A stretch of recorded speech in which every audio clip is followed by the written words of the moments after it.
পহেলা ফাল্গুন, ঋতুরাজ বসন্তের প্রথম দিন ও বিশ্ব ভালোবাসা দিবসকে ঘিরে লাবণ্য ও অমিতের আমেজ, উত্তেজনা ও প্রস্তুতির কমতি নেই। তাদের বিশ্ববিদ্যালয় জীবনের শেষ বসন্ত এটি। দিনটাকে উদযাপন করতে লাবণ্য নীল রঙের একটা শাড়ি পরেছে। অমিত কিঞ্চিত নীল রঙের একটা পাঞ্জাবি পরেছে। তবে পুরোপুরি নীল রং বললে ভুল হবে। দুজন পাশাপাশি ক্যাম্পাসের কৃষ্ণচূড়া শোভিত রাস্তায় হেঁটে চলেছে। প্রথম দর্শনে দেখলে মনে হবে হাত দুটো বিনা সুতায় গেঁথে আছে। যত সময় গড়াচ্ছে তাদের হাঁটার গতি তত কমে আসছে। এক পর্যায়ে লাবণ্য নজরুল ভাস্কর্যের পাদদেশে বসে খুশ গল্প করার প্রস্তাব দেয়।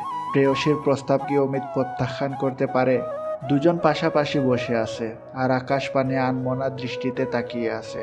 দেখলে মনে হবে শত জনমের বিরহ তাদের ঘিরে রেখেছে। হঠাৎ লাবণ্যের চোখ পড়ল এক জোড়া শালিক বকুলের ডালে বসে আছে। সে অমিতকে বলল, দেখো, শালিক দুটো কত সুন্দরভাবে নিজেদের মধ্যে ভালোবাসা বিনিময় করছে।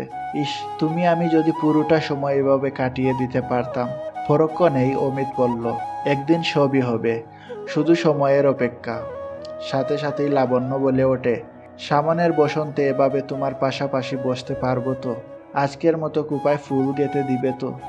এবার অমিত কিছুটা চুপচাপ বসে আছে। অমিত জানে না সামনের দিনগুলোতে কি হতে চলেছে। লাবণ্যকে হারানোর ভয় তাকে সব সময় তাড়া করে বেড়ায়। কিছুক্ষণ দুজনেই চুপচাপ থাকার পর অমিত বলল, চলো চন্দ্রবিন্দু ক্যাফেতে যাই। এক কাপ চায়ের চুমুকে তোমার সৌন্দর্য অবলোকন করব। চন্দ্রবিন্দু ক্যাফেতে বসে দুজন চা পান করছে। অমিত চায়ের কাপে চুমুক দিচ্ছে আর অবলীলায় লাবণ্যের দিকে তাকিয়ে আছে।